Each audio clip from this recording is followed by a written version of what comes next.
Então, eu sou designer de moda. E tenho um projeto de moda que se chama The Number 55, que é um conceito um pouco inovador, que trata-se de uma marca com preocupações ligadas quase à igualdade de género. Ou seja, é uma marca que tem coleções de roupa andrógenas. Ok. Porque eu acho que eu quando pensei neste projeto queria algo inovador, queria trazer algo diferente ao mercado, que fosse que não existisse e que fizesse algum sentido e que pudesse trazer algo novo ao mundo. E então eu acho que hoje em dia faria sentido trazer e fazer coleções andrógenas que homens e mulheres pudessem usar as mesmas peças. Muito bem. E agora vamos conhecer um bocadinho a Hélia. Pode ser? Sim, Antes de entrarmos no projeto, fazer uma pequena apresentação. Como é que foi parar a esta área? Exato. É assim, eu desde criança sempre gostei imenso de moda. Eu, quando comecei... Em criança fazia roupa para as bonecas. Cozia? Sim, porque havia lá em casa uma máquina de costura. Sim. E eu, muito autodidata, na altura ia fazendo as peças para as minhas bonecas. Fui explorando esse lado. E depois, em adolescente, eu chegava às lojas e odiava tudo que encontrava. Todas as peças que eu encontrava davam uma sensação que era para mulheres mais maduras. E não para uma jovem de 12, 13, 14 anos. E então eu decidi... Queria algo com mais cor. Algo com mais cor e com mais originalidade, porque eu acho que... Eu olhava para aquelas peças e achava que se eu vestisse aquilo, ia sentir-me uma mulher casada, já cheia de filhos, tão jovem, não é? Sim. Então só vi uma solução para mim, porque eu sempre gostei de coisas irreverentes. Então a solução era ir ao baú da avó, às roupas antigas, às roupas vintage, às roupas do avô, que o avô já não usava. Reciclava todas as peças, ajustava em função daquilo que eu gostava na altura. Acrescentava alguns adereços, manipulava o formato e pronto, e era assim, foi assim que eu comecei. Depois, eu sempre gostei também de arquitetura. Eu dizia sempre que em criança que gostava de ser arquiteta. Então o que aconteceu, não estudei arquitetura, mas estudei design de interiores. E quando eu me fui inscrever, eu estudei no IAD, havia a opção ou design moda ou design de interiores. Só que na altura eu achei que era mais assertivo o design de interiores, porque o mercado tinha mais recepção para essa área. Então pronto, fiz a minha carreira ainda em arquitetura, mas a trabalhar nos interiores dos projetos. E depois, a dada altura, houve um volte de face na minha vida. Trabalhei noutra área ligada à música, com o lançamento de bandas portuguesas e internacionais. E ao mesmo tempo que fazia esse trabalho, já analisava imenso o merchandising que era utilizado, se as bandas estavam bem vestidas, se não estavam bem vestidas. Às vezes havia coisas que eu achava que eles podiam ter melhorado. Pronto, era uma análise assim muito pessoal. Sim. Que eu não podia intervir. Depois chegou a altura de realmente entrar na secundária, que era a minha paixão, que era a moda.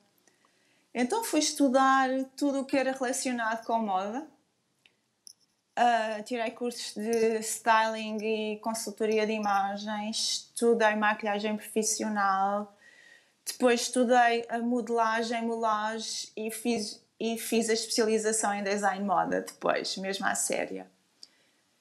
Depois tive a sorte de ser uma boa aluna, ter uma boa nota e achar que se calhar aquilo significava algo. E desenvolvi a minha primeira coleção. E depois a minha primeira coleção não era totalmente andrógena, tinha peças andrógenas, mas também tinha algumas peças mais femininas, mas que serviam muito a todas as silhuetas femininas, porque eu acho que há uma lacuna no mercado. Acho que se produz imensas peças e nem todas servem à silhueta feminina. Então esta minha primeira coleção experimental era muito no sentido de também resolver esse problema. E o passo seguinte foi: eu tenho que testar isto no público, tenho que ver se o público tem aceitação em relação àquilo que eu proponho. E então eu tive a possibilidade de entrar no Wonder Room da Moda Lisboa. Foi na edição Together. E, para meu espanto, eu vendi quase a coleção toda. Uau, fantástico. Fiquei muito surpreendida. E aquilo que eu me apercebi mais foi que os meus clientes que compraram na Moda Lisboa eram tudo mais clientes internacionais. Então eu sempre achei que então o meu mindset estava correto, porque eu tinha a sensação que o público nacional tinha mais dificuldades em consumir as minhas peças. E daí eu ter criado um nome em inglês, porque eu tinha pensado talvez seria mais assertivo também lançar a marca mais internacionalmente, exatamente. E esta experiência que eu tive na Moda Lisboa validou-me isso. Depois consegui colocar a marca em lojas e mais uma vez tive a confirmação de que é o público internacional que se interessa e que compra e tem poder económico para comprar as minhas peças. Porque estas peças são todas executadas à mão. São edições limitadas. E por esse facto não são peças muito acessíveis, não são, digo acessíveis no sentido de não têm os preços das Zaras, não tem. Sim, não é fast fashion. Não tem, exatamente. E então o mercado português também consome, mas consome menos, não é? Eu já tinha mesmo essa noção. E então depois foi a construção de um site online e dessa forma existe a possibilidade de as minhas peças estarem acessíveis a todo o mundo, neste caso. Estamos a falar em quantos anos é que isto tudo aconteceu? Isto aconteceu em 4 anos. Uau! É muito rápido. Porque é um crescimento fantástico. Eu não considero assim tão rápido, porque nós, quando começamos nesta área, temos muita dificuldade em encontrar ateliês que nos consigam dar a resposta que necessitamos, em encontrar fábricas que nos vendam as quantidades que nós precisamos. Por exemplo, o mass market consegue